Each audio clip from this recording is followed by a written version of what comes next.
आज लाडूने डीमार्टमध्ये असा धिंगाणा घातला भाई साहेब, असा धिंगाणा घातला की बास विचाराच्या बाहेर. इथे लाडू माझ्या बाहेर घराच्या निघली की ती 2 मिनिटाच्या आत पेंगायला लागते. तिला पेंगण्याशिवाय आणि झोपण्याशिवाय गाडीवर दुसरं काहीच येत नाही. आणि इथं डीमार्टमध्ये आल्यानंतर झोप आमची अशी उडाली की भाई साहेब, जसे की अख्ख्या जन्माची झोप लाडूची आमच्या 10 मिनिटात झाली आहे डीमार्टला पोहोचूच तर.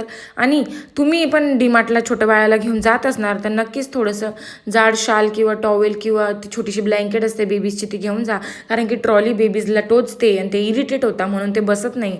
ही ट्रिक आवडली असेल तर नक्की फॉलो करून जा माझ्या इंस्टाग्राम पेजला आणि यूट्यूब चॅनलला सबस्क्राईब करून जा. इथं लाडू एकदम धिंगाणे घालत होती, आजी मला हे शर्ट, पप्पा मला हे शर्ट. पण मॅडम शोधत होत्या 4 वर्षाच्या पोराचा शर्ट आणि पोरीचा शर्ट. तिला कसा घेऊन देणार आणि त्या मॅडमला कसं कळणार? जोपर्यंत कळत नाही तोपर्यंत लाडू आमची डीमार्टमध्ये लोळणार नाही. एकदा तिला सगळं कळायला लागलं तर ती डीमार्टमध्ये फार लोळेल. तिला क्रॉक्स घेऊ म्हटलं, पण क्रॉक्स पण मॅडमला एवढे मोठे होत होते, पण आम्ही कॅन्सल केलं कारण की तिच्या साईजचे क्रॉक्सच नव्हते. आणि त्या लाडूला मी खेळणी दिली होती एक हातामध्ये, ती लाडू जिद्द करेल आणि मागेल.